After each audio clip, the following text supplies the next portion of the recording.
आइए इसको हम जानते हैं इनका summary. Mahatma Gandhi in his इसे महात्मा गांधी के इस निबंध में इंडियन सिविलाइजेशन एंड कल्चर भारतीय सभ्यता और संस्कृति has describe the importance of Indian civilisation. Mahatma Gandhi ने अपने लेख इंडियन सिविलाइजेशन एंड कल्चर यानी कि भारतीय सभ्यता और संस्कृति में भारतीय सभ्यता के महत्व का वर्णन किया है। महात्मा गांधी ने इस अपने लेख में भारतीय सभ्यता और संस्कृति का उल्लेख किया है।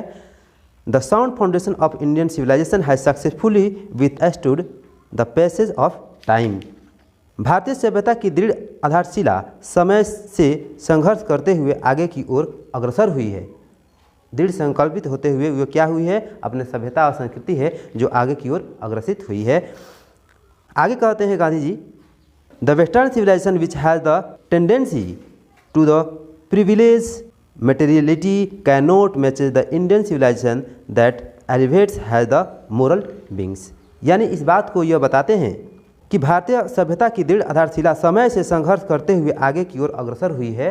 Indian civilization is unparalleled and can not be beaten in the world. सभ्यता संस्कृति जो कि भौतिकता को विशेष महत्व देती थी, अब भारतीय परिस्थितियों एवं आदर्शों से तालमेल नहीं बैठा सकी।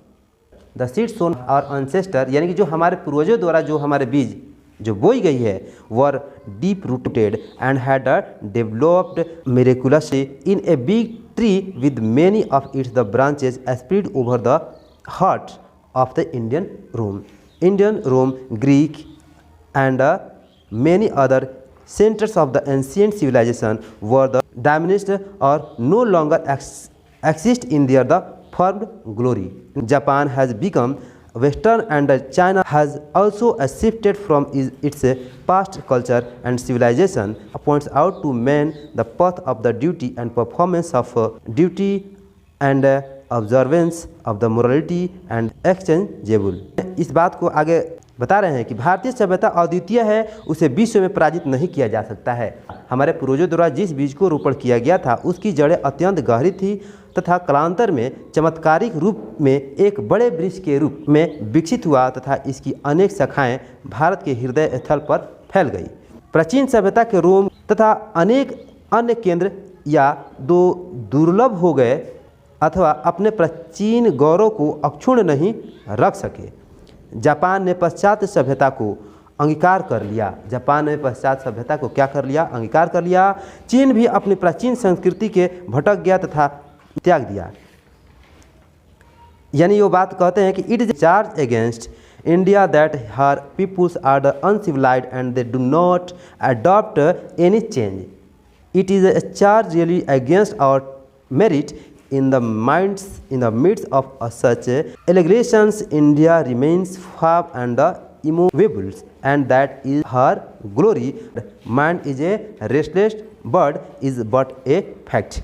गांधी जी भी ये बात को आगे भी बताते हैं कि ये सही है, हकीकत है कि हमारा जो मस्तिष्क है एक अशांत प्राणी है। ये इसे कभी ये शांत नहीं रह सकता है, जितना इसे लीजिए उतना ही ये अपना इच्छा को और जिज्ञासा को बढ़ाता है। ये गांधी जी की अपना सोच है, उन्होंने अपना बताया है कि माइंड जो है एक रेस्टलेस प्राणी है। उन्होंने ये बात बताते हैं कि भारत पर यह आरोप लगाया जाता है कि यहाँ पर जन समुदाय असभ्य यानी कि अशिष्ट यानी कि जो सभ्य नहीं है तथा वे किसी परिवर्तन को स्वीकार नहीं करते हैं, यानी वे स्वयं में बदलाव नहीं लाना चाहते हैं।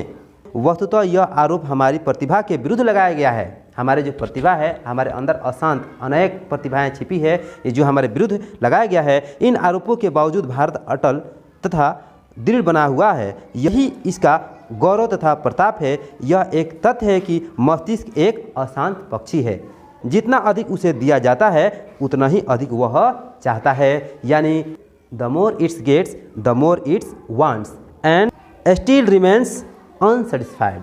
यानी कि जितना ही अधिक उसे दिया जाता है उतना ही अधिक वह चाहता है। ये बात गांधी जी बात कहते हैं। बाकी शेष मिलते हैं नेक्स्ट वीडियो में। थैंक यू, धन्यवाद।